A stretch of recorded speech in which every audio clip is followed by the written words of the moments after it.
की इच्छा छोड़ने वाला नहीं है। वो तो आज है तो कल भी और कल है तो परसों भी। हम भागने की अपेक्षा संतों जैसा काम क्यों ना करें कि हम थोड़ा सा जागने का प्रयास करें। और जब हम जागने का प्रयास करेंगे तो ये निश्चित है कि हम दुख से अगर जाग गए कि हमारी तकलीफ को हमने देख लिया कि मुझे सहना है और सहकर भगवान का भजन करना है और जाग गए, तो फिर ये दुख हमको तकलीफ नहीं देता। फिर हम उस दुख पर भी भारी पड़ जाते हैं और दुख दूर भागने लगते। यहाँ इतने सारे बैठे हो आप सभी लोग और बहुत सारे भक्त लोग टीवी पर आस्था चैनल पर कथा देख रहे हैं, कोई फेसबुक यूट्यूब पर कथा सुन रहा है। कितना डराया था कोरोना के इंजेक्शन ने, कोरोना की वैक्सीन ने। बोलो सही है कि गलत है? वैक्सीन लगवा लो तो चक्कर आता है, वैक्सीन लगवा लो तो 3-4-8 दिन तक लगवाओगे तो वो होगा। पर जो वैक्सीन लगवाकर आ गए, जिनने वैक्सीन एक बार लगवा ली, जिनने इंजेक्शन लगवा लिया, जिनने इंजेक्शन को लगवाया, वैक्सीन को लगवाया, अब लगवाने के बाद कोई तुमसे पूछता है कि साहब तुमने वैक्सीन लगवाई थी, इंजेक्शन लगवाया था, कोई तकलीफ हुई क्या? तो तुम क्या कहते? अरे हो कई तकलीफ हो, अब इतना थोड़ा बहुत तो सब चलता रहता है। पर तकलीफ कोई ऐसी तकलीफ नहीं हुई कि हमको ये हाथ दुख गया, कि हाथ ही 8 दिन तक नहीं उठा, या हमको ये तकलीफ आई। क्योंकि तुम उस दुख से निकल चुके हो। तुमने वो वैक्सीन लगवा ली है, तुमने वो इंजेक्शन लगवा लिया, अब तुम्हें डर नहीं लग रहा। अब तो कोई तुमसे कह दे कि ये कोरोना की 4th डोज है या 3rd डोज है, ये लेना पड़ेगा, तो तुम कह देते हो हमारा नंबर लगाओ, हम लेकर आते हैं। उसमें क्या दिक्कत है? जो दुख को सहन करना चालू कर देता है, जो दुख को सह जाता है, वही दुनिया में नाम कमाकर आगे बढ़ जाता है। जो दुख ही नहीं सह पाया, तकलीफ ही नहीं सह पाया, तो आगे कैसे बढ़ा? राम बन गए तो राम बन गए। अगर राम बन नहीं जाते तो राम कभी राम नहीं बन पाते। राम जी का बन जाना राम जी के बनने का मूल है। राम बन गए तो राम बन गए।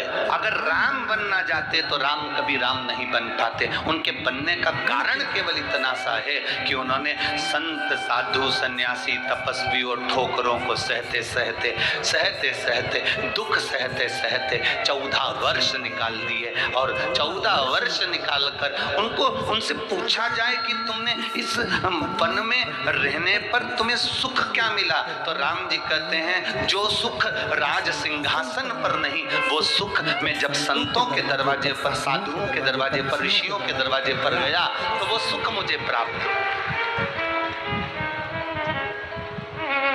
वो सुख मुझे मिला है।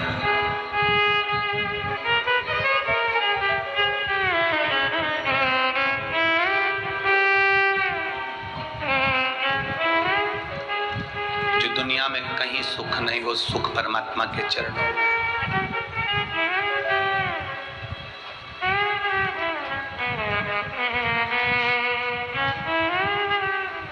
परमात्मा के चरणारविंद का वो सुख है। कभी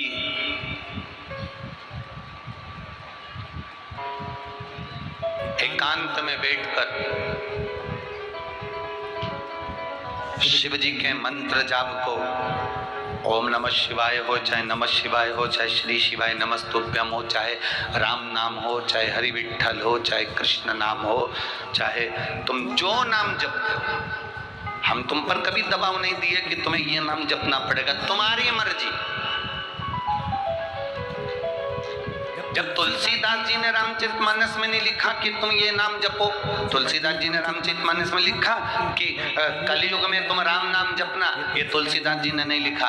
तुलसीदास जी ने लिखा कलयुग केवल नाम आधार और सुमर सुमर नर उतर ही पारा। कलयुग केवल नाम धारा। तुलसीदास जी ने ये नहीं लिखा कि कलयुग केवल राम धारा, उन्होंने लिखा नाम धारा। नाम धारा का मतलब है तुम जो जपोगे, तुम जो भजोगे, तुम्हारी मर्जी, तुम राम जपो, कृष्ण जपो, शिव जपो, दत्त जपो, पांडुरंगा जपो, हरि विठ्ठल जपो, तुकाराम जपो, तुम्हारी मर्जी पड़े, तुम जो जपोगे, बस तुम जो जप रहे हो वो जपने पर तुम पार उतर जाओगे। तुलसीदास जी ने लिखा कलयुग से पार उतरने का साधन है कलयुग केवल नाम धारा। उन्होंने राम भी नहीं लिखा कि राम धारा, उन्होंने लिखा नाम धारा। तुम्हारी मर्जी पड़े तुम उसको भजना और भज कर पार उतर जाना। ये तुम्हारे ऊपर निर्भर करता है कि तुम्हें जपना क्या है।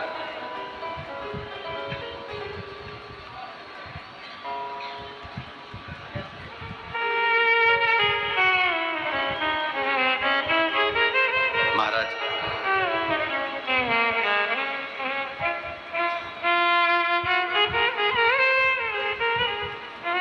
बेटा पढ़ाई करना चाहता है इंजीनियर की, उसकी इच्छा है मैं इंजीनियर बनूं और मैं पढ़ सकता हूं, मैं अध्ययन कर सकता हूं। और घर में मम्मी और पापा कह रहे हैं, उसकी आई कह रही है, उसके बाबू कह रहे हैं, उसके पिताजी कह रहे हैं नहीं तुझे तो डॉक्टर बनना है और सीए बनना है। अब बेटा क्या बनना चाहता है? बोलो बोलो जम के। इंजीनियर। और पिताजी क्या कह रहे हैं? डॉक्टर बन या सीए बन। माँ कह रही है या तो डॉक्टर बन या सीए बन।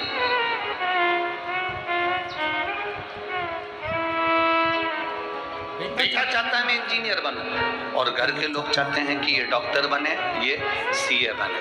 अब तुम उसको डॉक्टर बनाने में लग जाओ, सीए बनाने में लग जाओ, उसकी रुचि नहीं है तो वो डॉक्टर और सीए नहीं बन सकता, क्योंकि उसकी रुचि इंजीनियर बनने में है। उसी तरह आपकी रुचि अगर राम में है तो आप राम भज लो, आपकी रुचि शंकर में है शंकर भज लो, आपकी रुचि दत्त में है दत्त भज लो, आपकी रुचि हरि विठ्ठल में है तो विठ्ठल भज लो। उससे होगा क्या?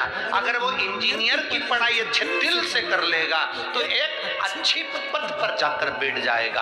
अगर आप जिसका भजन कर रहे हो उसको दिल से कर लिया तो उसी में राम, उसी में शंकर, उसी में कृष्ण, सबका दर्शन हो जाएगा। आप जपो तो, आप भजो तो।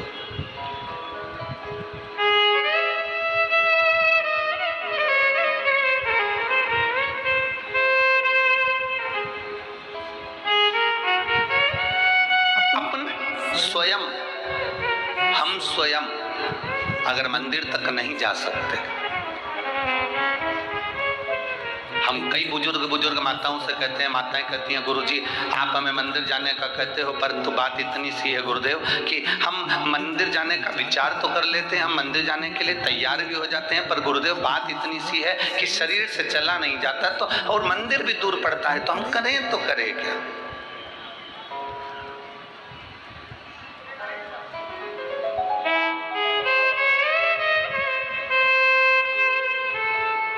एक बहन रोज एक पत्र लिखती है, शायद आज भी पत्र आया होगा, हम पढ़ नहीं पाए।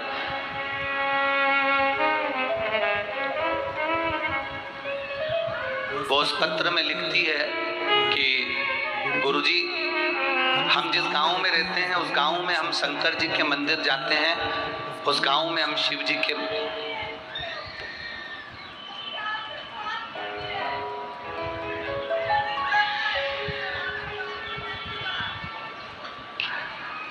आप लिखकर भेजो मुझे, थोड़ा सा लिखिए, मैं उसको देखता हूँ। शंभू जरूर जरूर मैं करता हूँ। शंभू बेटो जरूर करूँगा। आज कथा के बाद में 10 मिनट आपका और हमारा ही शरीर, ठीक है? बात कीजिए।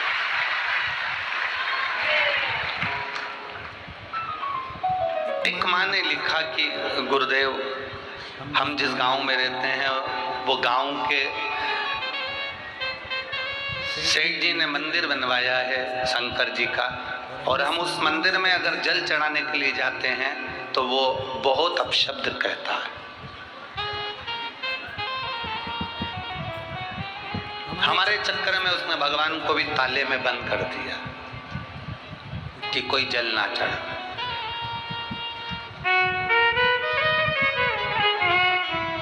अब हम मंदिर में जल चढ़ाने कैसे जाएं? और हमारे गांव में मंदिर भी नहीं है, बस केवल एक ही मंदिर है जिसमें वो सेठ जी का बनाया हुआ है और वो जल नहीं चढ़ाने देते और कहते हैं कि यहाँ कोई जल नहीं चढ़ाएगा, कोई कुछ नहीं चढ़ाए और ताला लगा देते हैं। अब हम कहाँ जाएं? मेरा उस बहन से निवेदन है,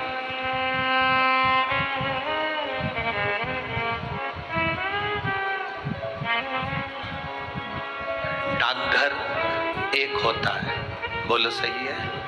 उस डाकघर के जो डब्बे होते हैं लाल कलर के इतने बड़े बड़े, वो जगह जगह टंगे होते हैं। चिट्ठी उसमें डाल दो।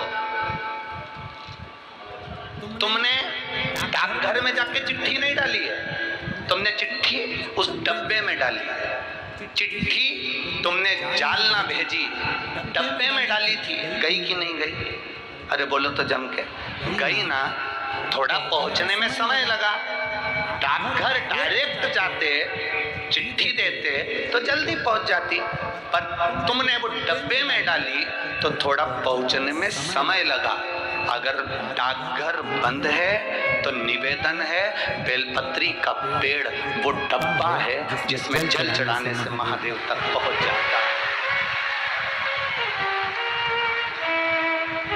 डाकघर अगर बंद है तुम डाकघर नहीं जा सकते, डाकघर में ताला लगा हुआ है और चिट्ठी तुमको जालना तक पहुंचाना है।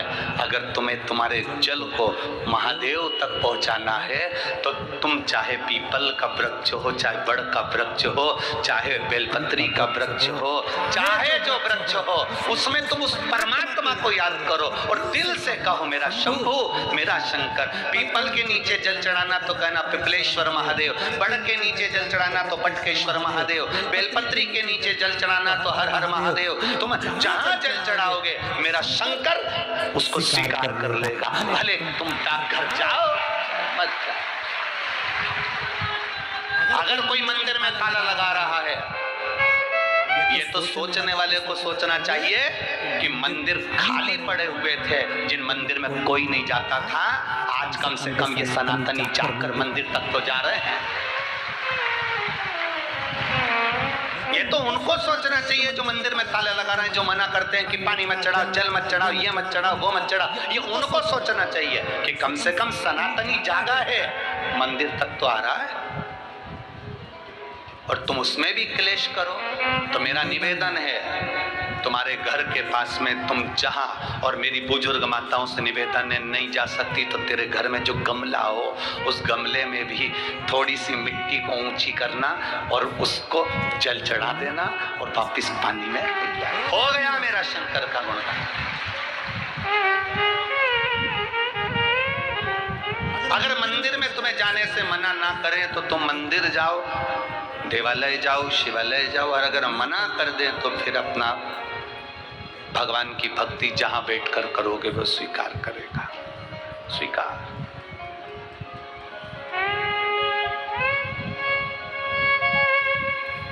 वो क्यों ना सुनेगा?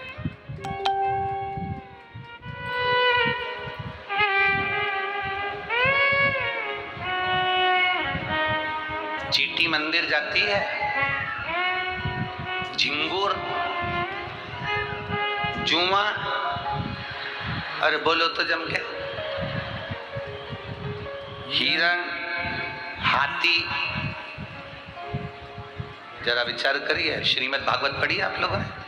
सुनी है भागवत? भागवत में सुना होगा तो भागवत में हाथी के पांव को मगर पकड़ लिया, गज के पांव को ग्रह ने पकड़ लिया और हाथी सबको बुलाया, कोई नहीं आया। आखिरी में हाथी ने भगवान को बुलाया और भगवान आए, सुदर्शन छोड़ा, ग्रह का शीश कटा, मगर का सिर कट गया, हाथी का पांव छूट गया, हाथी डिप्रेशन में पड़ गया, हाथी का पांव छूटा और हाथी टेंशन में आ गया।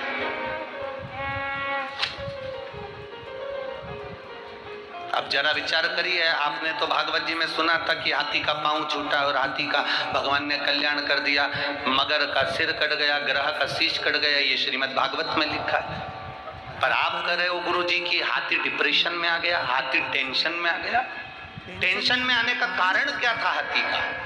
उस श्रीमद् भागवत को अगर दिल से पढ़े होगे, सुने होगे, तो हाथी टेंशन में क्यों आया, हाथी डिप्रेशन में क्यों पड़ा?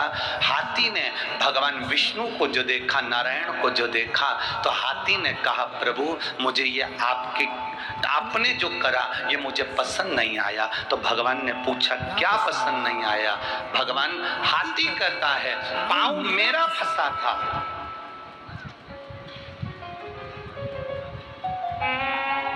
पांव मेरा फंसा था, पकड़ा पांव मेरा था, आपको कल्याण मेरा करना था और आपने सुदर्शन उठाकर मगर का सिर काट दिया। सबसे पहले कल्याण मेरा होना था और सबसे पहले कल्याण मगर का कर दिया।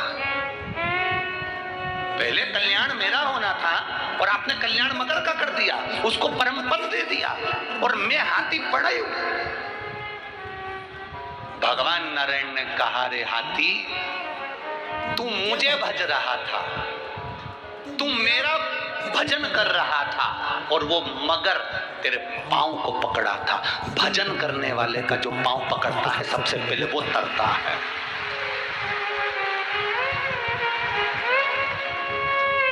भजन करने वाले का, कीर्तन करने वाले का, भगवत भजन करने वाले का पांव जो पकड़ता है सबसे पहले वो तरता है। हाथी बाद में तरा, सबसे पहले मगर तर गया, सबसे पहले ग्रह तर गया।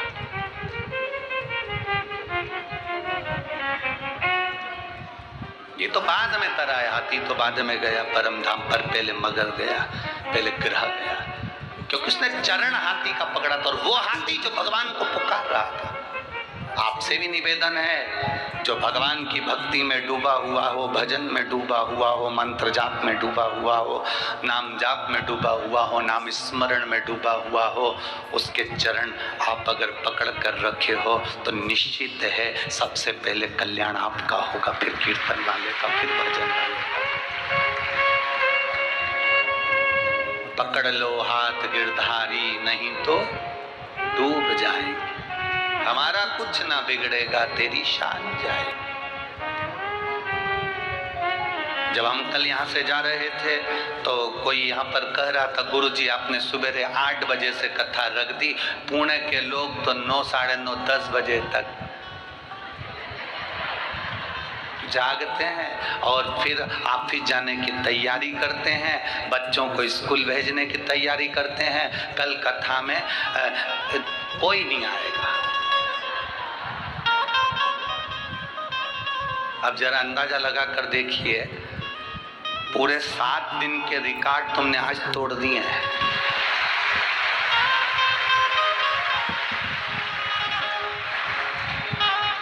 यहाँ बता रहे थे कि सुबह 4 बजे से और रात को 3 बजे से लोग आना चालू हो गए थे, रात्रि भर चले हैं, रात भर भक्त आ रहे हैं, पूरी रात चले।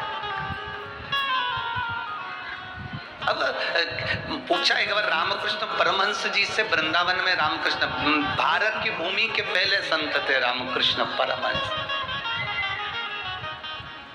भारत की भूमि के पहले संत थे रामकृष्ण परमहंस, जो मथुरा के रेलवे स्टेशन पर उतरे थे तो पांव के बल नहीं उतरे थे, अपने सिर के बल उतरे थे, सिर के बल। रामकृष्ण परमहंस। स्वामी विवेकानंद जी ने पूछ लिया था रामकृष्ण परमहंस जी से कि मथुरा के रेलवे स्टेशन पर आप पांव से नहीं उतर रहे हो, सबसे पहले आप ट्रेन से अपने सिर को बाहर निकालकर जमीन पर रख रहे हो, सिर के बल उतर रहे हो, ऐसा क्यों? तो रामकृष्ण परमहंस जी ने कहा था, जिस ब्रज की रज में मेरे भगवान ने अपना चरण रखा, उस ब्रज की रज में सबसे पहले मैं अपना सिर रखना चाहता हूं, सिर रख। वृंदावन के लोगों को मालूम पड़ा कि रामकृष्ण परमहंस जी आए हैं, तो ब्रज के लोग इकट्ठे होकर आकर रामकृष्ण परमहंस जी से पूछा कि एक बात बताओ। रामकृष्ण परमहंस जी से कहा, संत देव गुरुदेव एक बात बताओ, भगवान कृष्ण की बंसी में ऐसा क्या था कि गोपियां आधी रात को दौड़ कर आ जाती थी? भगवान कृष्ण की बंसी में ऐसा क्या था कि गोपियां आधी रात को भाग कर आ जाती थी? भगवान कृष्ण की बंसी में ऐसा क्या था कि गोपियां सुध भूल कर आ जाती थी? ऐसा बंसी में था क्या? ऐसा बंसी में था क्या जो गोपियां सुध भूल कर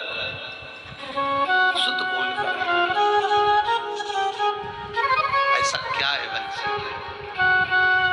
ऐसा बंसी में था क्या?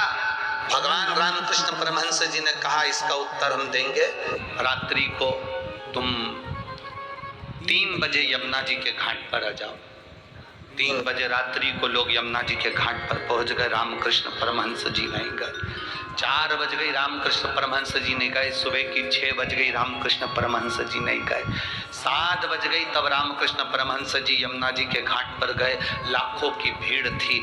सबने पूछा, गुरुदेव बताओ ना, भगवान की बंसी में ऐसा क्या था कि गोपियां आधी रात को अपना घर छोड़कर चली जाती थी? रामकृष्ण परमहंस जी ने कहा, भगवान की बंसी में ऐसा क्या था वो तो मुझे नहीं मालूम, पर आज भी उनकी बंसी में दम है, इसलिए तुम आधी रात को यहाँ इकट्ठे बैठे हो। आधी रात को तुम इतने सारे आए हो, आज भी उनकी बंसी में कुछ तो होगा, कुछ तो सुख होगा।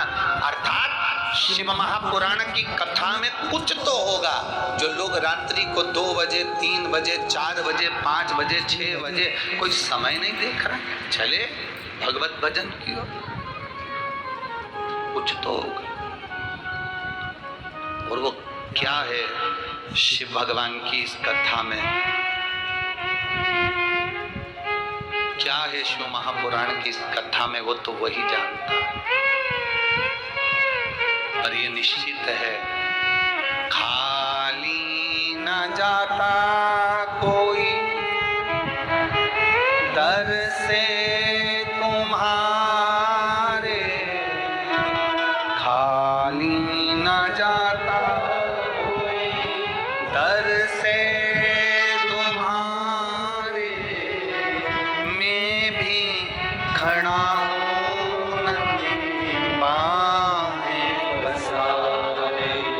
अपने हृदय से लगा लो,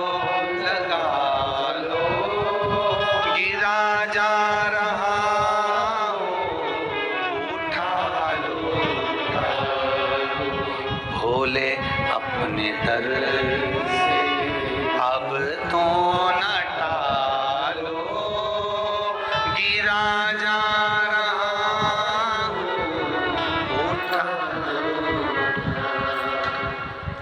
साधता है।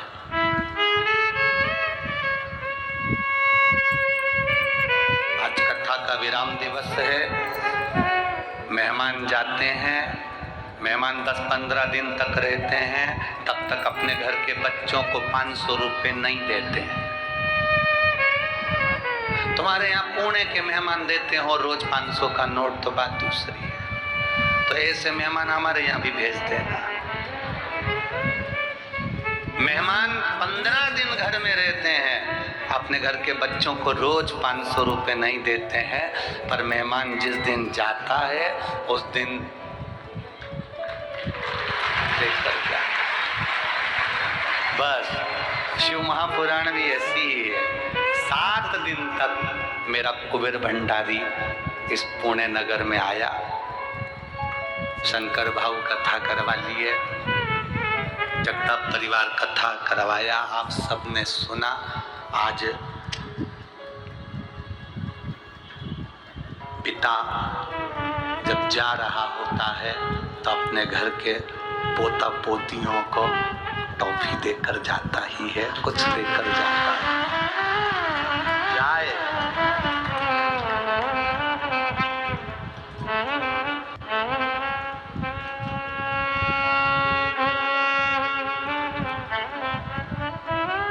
विदाई का दिन रहता है 7वां दिन,